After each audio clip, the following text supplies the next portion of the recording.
Raymond, Yeah. happy Thanksgiving, brother. Happy Thanksgiving, brother. We are back. Our little week holiday is over, and I figured we should start this episode by just talking about what we're thankful for. So I'll start. I'm thankful for the fact that we had a fun, entertaining, and fairly safe boxing match between Mike Tyson and Roy Jones Jr. I'm thankful for that. What are you thankful for? I'm thankful for the fact that Sean McVay's kryptonite is very much Kyle Shanahan. It is very much Kyle Shanahan. The Rams' kryptonite is the 49ers. Kind of always has been, even historically. Like turkey's very dry when you eat it, but the thing that makes it terrific is gravy. So Sean McVay is dry, bland turkey, and Kyle Shanahan is the gravy that brings the flavor out. 100%. This is the GoldCast. Boom! Welcome to another edition of the GoldCast. We are the voice of the Bay. I'm your host, Rudy Solis III, and with me is my brother, my co-host, Raymond Solis the first, baby. Boom! What a weekend. What a weekend of sports. We are going to spend most of this episode talking about the Rams and getting swept by the 49ers. Absolutely. But first, we've got to talk about Tyson versus Jones. This was so hyped.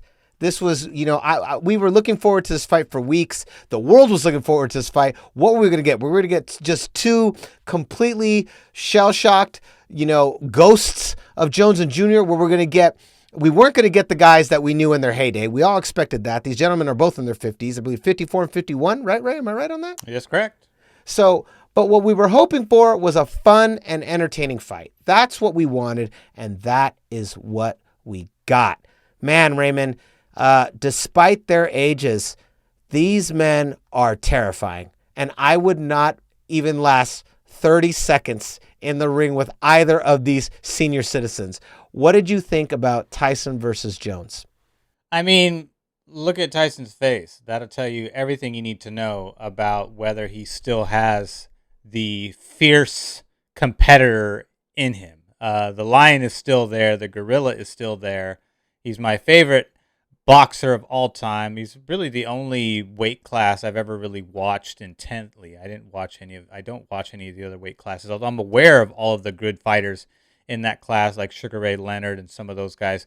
But I've never watched any boxer more eagerly than I have Mike Tyson throughout his career, because when he was coming up, I was a kid and in the 80s, and that was the premier boxer to watch at that time. So the whole family would get together and watch him. So I was very excited for this match. I was hoping Tyson would win. I believe he did win. I thought they gave a courteous draw, in my opinion, just a gentleman's draw is how I interpreted it.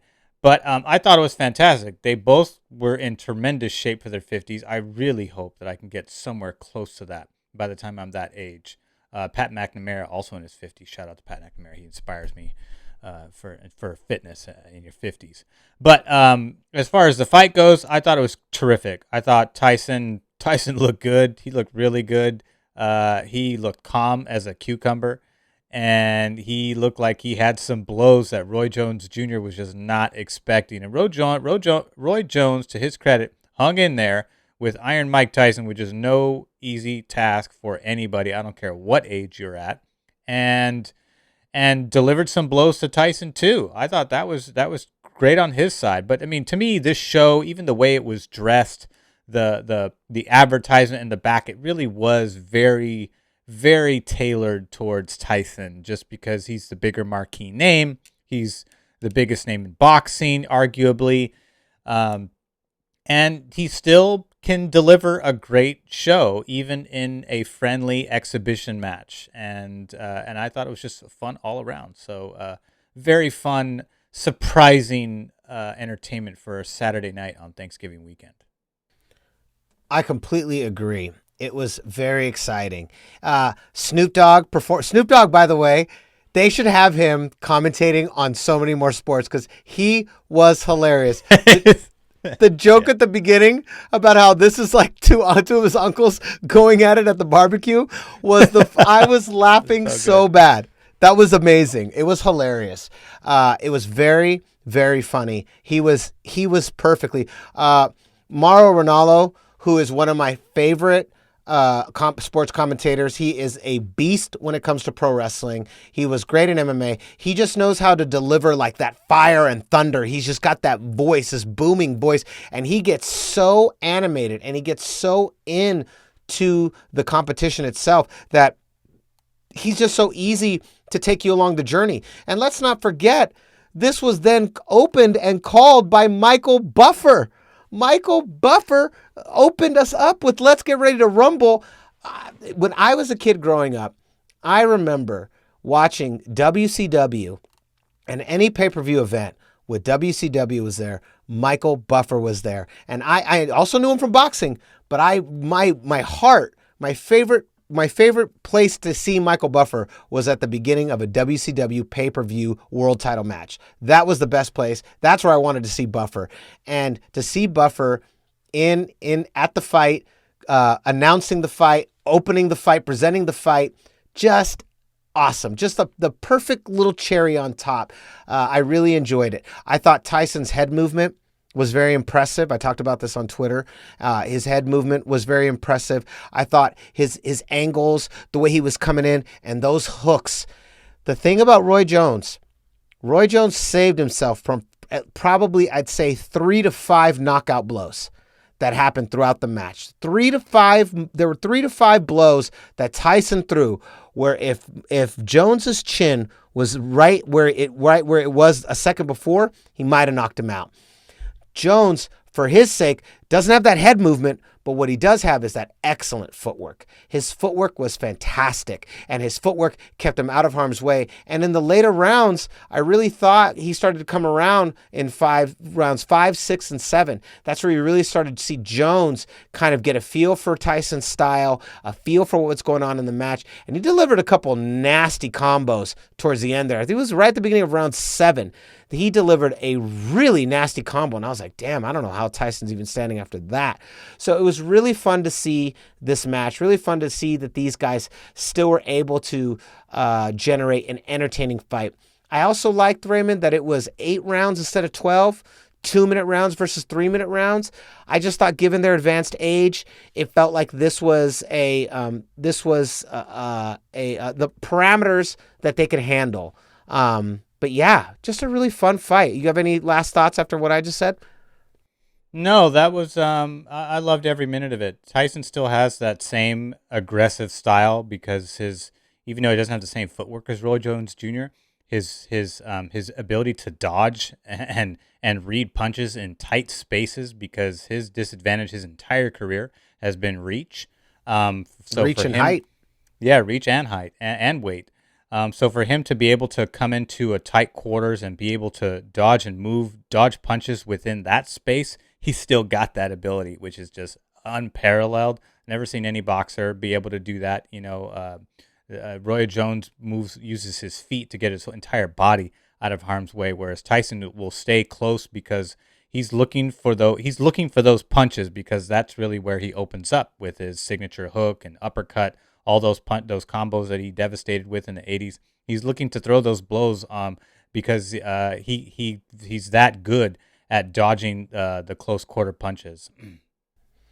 He really is. He's good at that dirty boxing, inside boxing. Hooks and uppercuts is basically what he throws the most, and just a really impressive.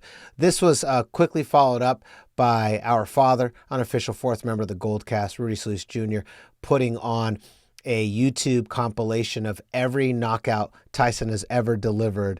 It was about 30-40 minutes long, and it was a guy explaining it on the video. And boy, it just became Tyson night. It became Tyson night, and it was a lot of fun. Worth a watch if you guys are big Tyson fans. It was a cool video. It was really cool. But Raymond, now let's move on to the main event of our show, which of course we have got to move on to our boys. We sent a message to our boy Louis B on Instagram. If you go to our stories right now, we put a little video together that starred me, my brother Raymond, and for the first time ever appearing on the GoldCast, our father, Rudy Jr., unofficial fourth member of the GoldCast, we sent a little song about explaining to Louie that we swept the Rams. In fact, you know what? I'm going to put it on here right now just so you can see it. Everyone check it out right now. Here it is. You'll be able to hear it on the podcast. You'll be able to see it on the GoldCast. Check it out. First of all, I just want to wish Louie a happy Thanksgiving, and I want to remind you that we swept the Rams. We swept the Rams. We swept the Rams. I love it, Ray. I thought that was the perfect Thanksgiving message. It was about giving thanks that the Niners swept the Rams. And I think that's something to be thankful for. It is. And even if you're a Rams fan, you got to be thankful for everything you can get. And you've got to show respect and humbleness even in the face of loss. So if you're a Rams fan, be thankful that you lost. I mean, it's hard to lose 4 straight to the same team in your division. So be thankful for that. That's my Thanksgiving advice for 2020.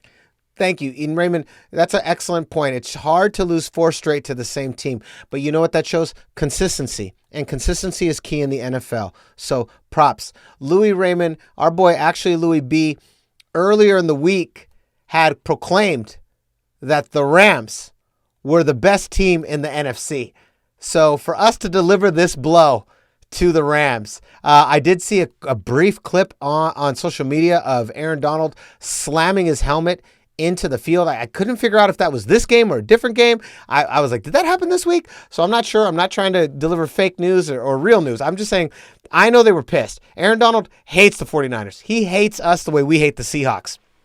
And he basically put that team on his back. Those 17 unanswered points between the third and the fourth quarter had me terrified. I thought, oh, here we go. I thought we were going to collapse because I was like, oh my God, we're missing so many pieces. We can't, this team cannot handle those types of blows this year. Last year, it handled it with grace and you were never scared at all. But this year, I'm like, oh my God, I think Aaron Donald might have just given us the killing blow. Might have just given us a Mike Tyson hook followed by an uppercut signature two hit combination. But the Niners hung in there. So big, mad credit to the defense in this game for sure. Absolutely. I totally agree. Mad credit to the defense. And I'll tell you what I thought was the big key to this game was Shanahan tried to go for a couple big death blows in the passing game. Tried to throw a couple haymakers himself. I like how this has become a boxing inspired metaphor for the entire show. So he tried to throw a couple haymakers. Didn't work. Not through any fault of his own, but because Nick Mullins is just he's just not the guy. He's not the guy, unfortunately, and we love Nick Mullins. This is a show that supports and loves Nick Mullins, but unfortunately, he's just not the guy. So then, what did we do? We brought back the running game a little bit. We were still struggling with the run, but we stuck to the running game, and then they started going classic West Coast offense. That little slant pass to Deebo Samuel. It was coming towards the middle. Huge play. Little dump off passes left and right towards the edges behind the line of scrimmage. We just kind of slowed the game down. We stuck to the run, and we didn't give up on the pass. We did not allow the Rams tried to make us one-dimensional. They tried to force us to beat them with Nick Mullins' arm. And so instead of going big, we went West Coast offense. We got a little smaller, and it proved to be that patience proved to be worthwhile, and it got us that victory in the end. The great part too, at the very end, how about the play calling between McVay and Shanahan, where Shanahan lets McVay waste all his timeouts, and then we get further just a little bit more, just enough more to where we could just kick the field goal with no time left on the clock. And then Jalen Ramsey goes off sides to give us 5 more yards. Yes. And a first down. Yes. Let's talk about... No, not a first down. Yeah. But we got... it was a fourth down. Yeah, it was a fourth down. We had 17 unanswered points in the middle, but then it looked like the Niners were going to collapse, but then they hung in there, and I really felt like the Rams got really discombobulated. Those final 3 to 5 minutes of the game, they really they got out of sorts. They kind of pulled it together, and then they pulled it apart again. Just enough time for the Niners to eke this out. It was a great game. Let's talk about the return of some big people. You are always our injury report guy. Why don't you talk about who came back and what you thought about their return? Because we had some major players that came back this week. Well, we had 3 major players coming back. We had our number 1 dynamic wide receiver in Deebo Samuel, which we've already mentioned. We have our number 1 running back in Raheem Mostert. And we have our number 1 cornerback, Richard Sherman. So we had 3 number 1s coming back to the lineup today. And as you can see, for those who watched the game, they all made an impact at some point or another. Deebo Samuel made an impact throughout the entire game. So if I had to give a game ball to anybody, any one individual, it would have to be Deebo Samuel without a doubt. But Richard Sherman chipped in with an early interception in the first half, although we didn't come away with points on that. It was still started, it was part of a chain of a multiple turnover effort by the defense. Him and Jimmy Ward, a.k.a. Iron Man, they were both excellent today in the backfield. Jimmy Ward, I think, had 2 forced fumbles at the end of the day. But going back, Raheem Mostert coming back to the lineup, even though it wasn't the greatest effort, the Rams really did a decent job slowing down the run. Raheem Mostert only averaged 2.7 yards per carry. Jeff Wilson actually fared a little bit better, averaging 3.6 yards. And, Jerick McKinnon, he really only had 3 touches, but he was averaging 7 yards per touch. I thought he looked the better of the 3, even though he had the smallest sample size of running attempts. But I thought that, and Kyle Juszczyk also chipped in too. He had a couple of touches for 4 yards each. But I thought that Raheem Mostert really sets the tone for the running game out of all of the backs. Despite what the statistics would have tell you in this particular game, it was still really, really important to have him back in the lineup because he did get the running game going. His effort to establish the run between him and Jeff Wilson, because they kept going back between the two. They had 16 and 12 rushing attempts between the two of them, or not between the two of them, but Raheem had 16, Jeff Wilson had 12, and they both chipped in 43 yards apiece in that effort. But that sets up the jet sweeps that we see from Deebo Samuel. It sets up the play action pass that we get out of Nick Mullins, and even though Nick Mullins was really, really bad with long balls and with intermediate throws, he did do very well in the layups, and that seems to work. Obviously they're the easiest throws to make, but again, you're making them, they're quick throws that you have to get past the defensive line that batted a few balls during the day, one which led to an interception, and those still have to count. They still have to hit, just like a layup still has to sink through the basket in order to qualify as points. That ball still has to travel through the air, albeit 5, 6, 7 yards into the hands of moving traffic, and then our guys go and get the yards after the catch. So all of that seemed to be working well in the first half, and then the Rams adjusted in the second half to slow down the running game and make us one-dimensional, which they were largely successful at. But we just kept hanging in there and grinding out yardage, and when we needed the big play because we weren't getting enough sustainability out of just the normal script book plays, the guys stepped up. Deebo Samuel on that huge third down conversion to set us into Rams territory to help set up the field goal by Robbie Gould to win the game. That was huge. I thought, it was nerve-wracking because I'm thinking, oh my God, we're struggling on this. We've had some 3-and-outs this game. The Rams have all the momentum right now. But the defense shut down the Rams and was able to get a punt out of it. So can we muster up just enough momentum? You don't even need a lot. You don't even overwhelming, dominating momentum, but you need just enough to get you into field goal range for Robbie Gould. That's all we needed, and that's all we got. So to me, I don't think you win this game without Deebo Samuel, Raheem Mostert, or Richard Sherman. That's my opinion, but considering the impact they had, I feel like that this ends up as an L without them. I agree. Let's talk about Richard Sherman and that defense for a second because, they really kept us in this game. Richard Sherman had that interception and that tackle for a loss, both huge plays. I thought the interception at the beginning was huge. It was the type of play that reinvigorates this team from a psychological perspective, and to see Richard Sherman is back. Not only is back, he is instantly making an interception, instant impact right there on the field, immediately. Boom. That's the kind of play that wakes the entire defense up, that shows, our leaders are back. He's one of the team captains for a reason. And that kind of play shows why he is exactly who he is and why he belongs in where he is. The difference, too, it's amazing to see, Raymond, just in general, how far along Robert Saleh has evolved this season. And, we've been saying it all season, but he is looking more and more like the defensive coordinating version of Kyle Shanahan. This defense has been as depleted, if not even more depleted at times than the offense. And his ability to keep that defense going week in and week out, keeping, no matter who he has out there, his ability to scheme and to take away what these other teams are good at. It is so impressive. And I think Robert Saleh doesn't get enough credit with this defense. They look fantastic out there. And it doesn't matter who he's got, man. He is able to just produce at a coaching level. And it's very impressive. And I was really happy to see Richard Sherman make that happen. But let's not forget, there's another guy we haven't touched on yet.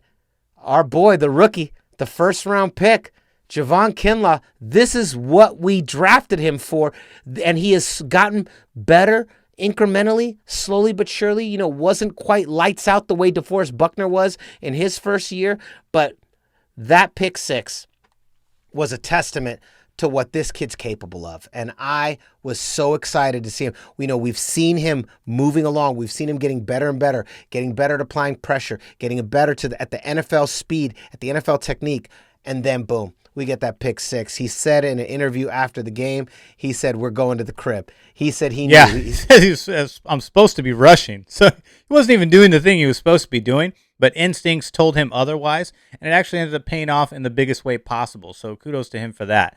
Although I'm very pleased to see that from him, even though obviously it wasn't his primary assignment. It wasn't even on his assignment sheet for that particular play, but it worked out. He went on football instincts, and it went out. And he's a grinder, so I'm just glad to see that some of that grinding is starting to pay off in terms of how he reads the play and what and reacting to the play as it's happening right before him. So.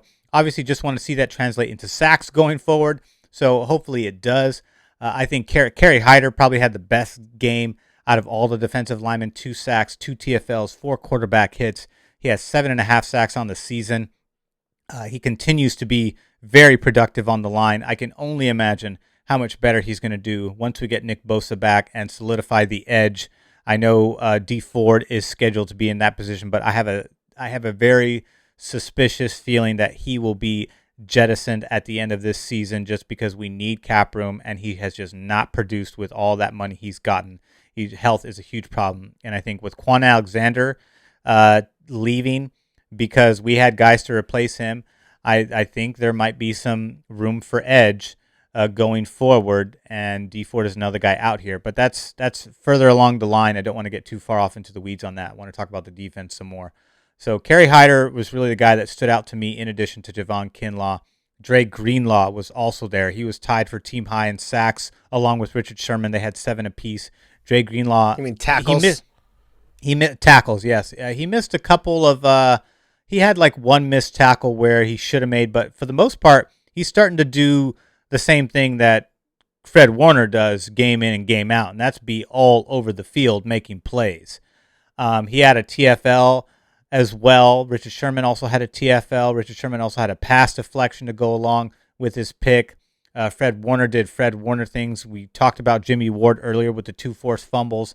So just amazing effort from all the guys that typically contribute. So even though we're missing some stars, the stars produced today between Richard Sherman, Greenlaw, Fred Warner, and Jimmy Ward, Carrie Hyder, and Javon Kinla. They all made plays. So once the consistency starts to settle in for the younger guys in Javon Kinla and even Carrie Hyder, I mean, he was drafted by Detroit and came up for Detroit for 3 years, and now he's with us. But so he's still a young guy. I love Carrie Hyder. I think Raymond, you spotted Carrie Hyder all the way back, I believe, in week 1 or 2. You were like, who's this Hyder guy? You spotted him way back at the beginning of this season, and you were like, there's something about this kid. This kid looks good. And that pickup for us is paying more and more dividends every single week. Yeah, and outside of a half a sack, he's already matched his rookie season totals, which was 38 tackles, 8 sacks with the Detroit Lions. So he's on pace to do much better than his rookie season. He didn't do a whole lot in 2018 and 2019, but in new system, better coaching, because we all know what happens in Detroit. I mean, Detroit just fired their GM and head coach, so we all know how great that coaching regime has gone. But in a better system, better coaching, better talent around him, and as you can see, the play has improved as a result. So happy to see that, and look very excited for his progress going forward, because a lot of the backups just aren't healthy and just can't stay healthy. So I'm not sure what. So we need some consistent bodies back there. DJ Jones can't stay healthy long enough to stay on the field, even though he's an impact player when he's there. Nick Bosa done for the year. We all know that. Solomon Thomas, still waiting for him to show up, but his presence is obviously missed, regardless of what you think of his progress up to this point. So to me, I feel like he's he's got a bright future with this team, and we kind of got him at a cheap price right now. So we need to take advantage of that and just groom him, because have him be a complement to Javon Kinla and Eric Armstead. Because once the line gets healthy, you can have a pretty fearsome foursome in this group. I don't not necessarily know if it'll be as good as the gold rush of last season, but it can be pretty close in terms of projected talent and potential talent. It can get pretty darn close, and I think that's pretty exciting, because we know what Nick Bosa can do. We know what Eric Armstead can do when he's got complementary pieces around him, and we're already seeing what Carrie Hyder can do, and we're getting little glimpses every other game, every few games out of Javon Kinla. So as long as that progress continues to happen out of Kinlaw and Carrie Hyder, then I think the pass rush of the 49ers is in good hands. Absolutely, Raymond. I completely agree.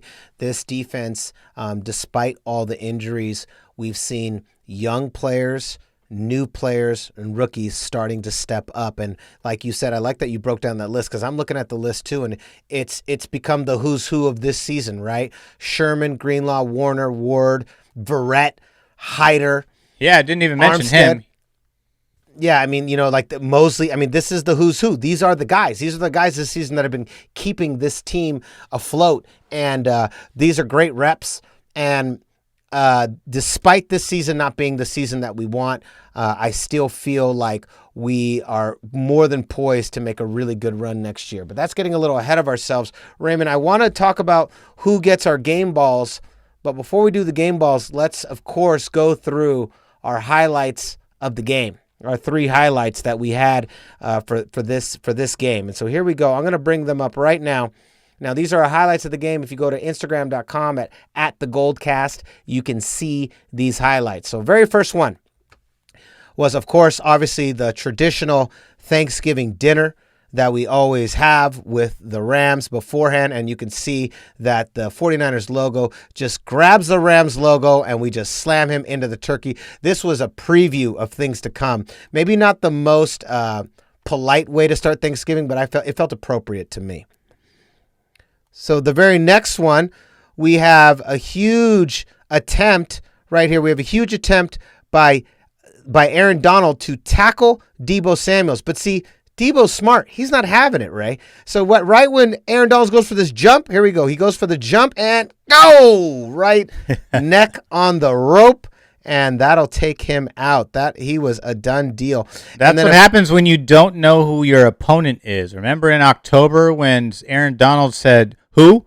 Deebo who? I don't know who that is." Yeah, don't try to fool us with your disrespect, because now you've gotten owned twice by that player. That player has owned the Rams twice. He actually had a career high in receiving yards today at 133, also a career high in targets at 13. So I'm pretty sure he knows who Deebo is at this point. I'm pretty sure. And then, McVay, this is our final highlight of the game. McVay, believing the Niners were dead after those 17 unanswered points. He tries to put us in the coffin, but Shanahan comes right out and right on the throat of McVay, and the rest is history. Final score, 23-20 in favor of the 49ers. Now, those are our 3 highlights of the game, and if you want to see those again, you can see them at Instagram at I am Rudy Third. That's mine, at the GoldCast. Raymond, now, before we leave, who gets your game balls? Man, on offense, I've got to go Deebo Samuel. I already foreshadowed that, so I'm going to stick with that one. Deebo Samuel, career high in yards and targets, was clearly the workhorse of the offense, was the anchor, was the MVP of the game. Got that big conversion late in the fourth quarter to help set up the Robbie Gould field goal. On defense, man, this is a tough one. I feel like, out of respect, I feel like Richard Sherman can get it for making an instant impact. But I think I'm gonna go with Jimmy Ward. He had 2 turnovers. He had multiple turnovers there. I got to give it to Jimmy because he's just from everything he's gone through, and the same for Richard Sherman. Richard Sherman's gone through a lot, and he had that pick, like I said, over in the towards the end of the first quarter. But Jimmy Ward set the tone with the early fumble, and then set it again in that same quarter with another forced fumble. So Jimmy Ward set the tone early with the turnover battle here, which we would end up winning, and those points meant everything because we only won by a field goal. So everything counted in this game. And I feel like because Jimmy set that tone first, I got to go with my game ball for Jimmy.